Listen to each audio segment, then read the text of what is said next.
Hello students, I am Seema Yadav from Suraj school Rewari. आज हम पढ़ेंगे शब्द रचना। शब्द रचना लेसन 2 था हमारा वर्ण। इससे पहले हमने कौन सा पाठ पढ़ा था? पाठ 2 वर्ण। ठीक है, अब हम समझेंगे शब्द। वर्णों के सार्थक मेल से शब्द बनते हैं। कैसे बनते हैं? वर्णों के सार्थक मेल से शब्द बनते हैं। जैसे सूरज, स प्लस उ प्लस र प्लस अ प्लस ज प्लस अ। इसको जब हम जोड़ देंगे तो क्या बन जाएगा? सूरज। नेक्स्ट है पेड़, प प्लस ए प्लस र प्लस अ। इनको जोड़ने पे क्या बना? पेड़। ठीक है, सूरज और पेड़ दोनों ही शब्दों का अर्थ है, मतलब अर्थात ये सार्थक शब्द हैं। सार्थक शब्द का मीनिंग होता है कि सार्थक शब्द वे शब्द होते हैं जिनका अर्थ निकलता है, उन्हें हम कहते हैं सार्थक शब्द। ठीक है, फिर अब हम यहाँ पर पढ़ेंगे शब्द के भेद। हिंदी भाषा में क्या पढ़ेंगे हम? शब्द के भेद। हिंदी भाषा में सभी सार्थक शब्दों को 3 आधार पर बांटा गया है। नंबर 1 स्रोत या उत्पत्ति के आधार पर, नंबर 2 रचना या बनावट के आधार पर, नंबर 3 प्रयोग या व्याकरण के आधार पर। अब हम नंबर 1 देखेंगे। स्रोत या उत्पत्ति के आधार पर शब्द 4 प्रकार के होते हैं। क तत्सम शब्द, ख तद्भव शब्द, ग देशज शब्द और घ विदेशी शब्द। नंबर क कौन सा आ गया? क तत्सम शब्द। अब हम तत्सम शब्द देखेंगे। जो शब्द संस्कृत शब्द के ज्यों का त्यों हम यूज करते हैं, मीन्स जो संस्कृत के शब्द होते हैं उन्हें हम वो जैसे हैं वैसे ही हम उन्हें यूज करते हैं, उन्हें हम कहते हैं तत्सम शब्द। जैसे जल, पृथ्वी, सर्प, प्रथम, सूर्य, वायु आदि। ख है हमारा तद्भव शब्द। तद्भव शब्द क्या होते हैं? देखो, जो शब्द संस्कृत शब्दों में कुछ बदलाव के बाद बने हैं। जैसे जो संस्कृत शब्द होते हैं उन्हें कुछ बदल कर जो शब्द बनते हैं उन्हें हम कहते हैं तद्भव शब्द। जैसे देखो यहाँ पर सूरज, सूर्य संस्कृत शब्द है, सूर्य से हिंदी में ये क्या बना? सूरज। सर्प संस्कृत है, सर्प से हिंदी में क्या बन गया? सांप। ठीक है, नेक्स्ट है ग देशज शब्द। देशज मीन्स देश प्लस ज मीन्स यहाँ पर लिया जन्म, मीन्स कि जो देश में ही जन्मे या उत्पन्न हुए, कि जो शब्द देश से ही बने या उत्पन्न हुए वे होते हैं देशज शब्द, जिनका संस्कृत का अन्य भाषाओं से कोई संबंध नहीं है। जो देशज शब्द होते हैं वो देश से ही उत्पन्न हुए होते हैं, उनका संस्कृत या कोई भी अन्य भाषाओं से कोई संबंध नहीं होता। जैसे पेट, कलाई, खिड़की आदि। नेक्स्ट है घ विदेशी शब्द। विदेशी या विदेशज शब्द वे शब्द हैं जो दूसरे देशों की भाषाओं से हिंदी में आए हैं।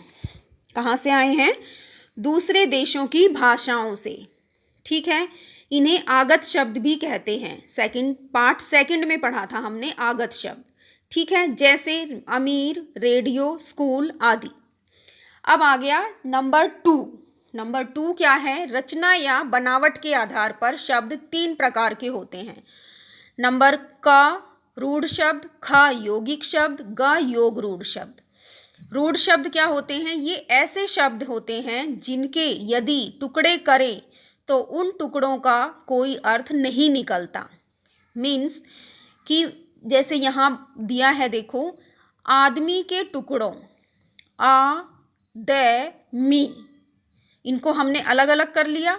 को अगर हम देखते हैं तो किसी का भी कोई अर्थ नहीं निकलता है। रूढ़ शब्दों को मूल शब्द भी कहते हैं। जैसे कवि, घर, दूध, पशु। जैसे अब हम घर को अलग करेंगे घ और र, तो ना घर का कोई अर्थ है ना र का कोई अर्थ है। ठीक है, अलग करने पर इनका कोई मीनिंग नहीं होता। ख है यौगिक शब्द। जो शब्द दो या दो से अधिक शब्दों के योग से बनते हैं, योग मीन्स जोड़, दो या दो से अधिक शब्दों के योग से बनते हैं, उन्हें यौगिक शब्द कहते हैं। जैसे पाठ प्लस शाला, क्या बन गया? पाठशाला। ठीक है, ऐसे ही चिड़िया प्लस घर, चिड़िया घर। अगर हम इन्हें अलग अलग करते हैं, जैसे पाठ प्लस शाला, तो पाठ का भी मीनिंग निकलता है और शाला का भी निकलता है।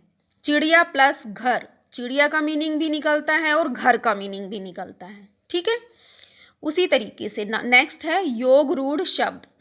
ये ऐसे शब्द होते हैं जो यौगिक शब्दों की तरह दो या दो से अधिक शब्दों के योग से तो बनते हैं, पर इनका जो मीनिंग होता है वो एक विशेष अर्थ देता है, एक विशेष अर्थ देता है। जैसे हिमालय, हिम प्लस आल्य, क्या बन गया? हिमालय। अब हिमालय एक मेन है, विशेष अर्थ है इसका। ठीक है, जैसे यहाँ मुरली प्लस धर, मुरलीधर, मुरलीधर का क्या है? भगवान कृष्ण को बोला जाता है मुरलीधर, तो एक विशेष अर्थ निकलना वो होता है योग रूढ़ शब्द। नंबर 3, प्रयोग या व्याकरण के आधार पर शब्द दो प्रकार के होते हैं। ठीक है, क विकारी शब्द और ख अविकारी शब्द। विकारी शब्द क्या होते हैं? देखो, जिन शब्दों का रूप उनके प्रयोग के कारण बदलता रहता है उन्हें विकारी शब्द कहते हैं। जैसे मीन्स कि देखो, जिन शब्दों को हम यूज करते हैं तो यूज करने के अकॉर्डिंग अगर उनका रूप बदलता है तो वो होते हैं विकारी शब्द। संज्ञा, सर्वनाम, विशेषण या क्रिया, ये क्या हैं? विकारी शब्द हैं। देखो, जब हम इनका यूज करते हैं तो ये कैसे बदल जाते हैं यूज के अकॉर्डिंग। यहाँ देखो, संज्ञा शब्द, यहाँ उदाहरण के तौर पर दिया है संज्ञा शब्द लड़का, लेकिन जब हम इन्हें बहुवचन के रूप में प्रयोग करते हैं तो लड़का से क्या हो जाता है? लड़के हो जाता है। उसी तरीके से सर्वनाम शब्द है, वह एक के लिए यूज होता है, लेकिन जब हम इन्हें बहुवचन के रूप में प्रयोग करते हैं तो वे हो जाता है। ठीक है, नेक्स्ट है विशेषण। विशेषण क्या है? गोरा, हम गोरा भी बोलते हैं और जो बहुवचन के लिए होते हैं तो गोरे भी बोलते हैं। तो मीन्स कि जब हम इनका प्रयोग करते हैं तो प्रयोग के आधार पर इन्हें हम बदल देते हैं। नेक्स्ट है अविकारी शब्द। अविकारी शब्द वो होते हैं जिनमें कोई परिवर्तन नहीं होता, उन्हें कहते हैं अविकारी शब्द। जैसे यहाँ, वहाँ और परंतु, अरे, धीरे धीरे, किंतु, जैसा तैसा। देखो, अगर हम इन्हें क्रिया विशेषण, अगर संबंध बोधक, समुच्चय बोधक और विस्मयादि बोधक, 4 प्रकार के अविकारी शब्द होते हैं। ठीक है, और बदलने की बात है तो यहाँ देखो, जैसे यहाँ, वहाँ, जो यहाँ और वहाँ, या फिर परंतु, अरे, धीरे धीरे, ये जो वर्ड्स हैं इन्हें हम नहीं बदल सकते। अगर हम इन्हें किन्हीं सेंटेंस में यूज करते हैं तो हम इन्हें बदल नहीं सकते। लड़का का लड़के हो सकता है, यहाँ का नहीं बदला जा सकता। ठीक है स्टूडेंट्स, और मुझे लग रहा है कि आपको समझ आ गया होगा। ठीक है बेटा।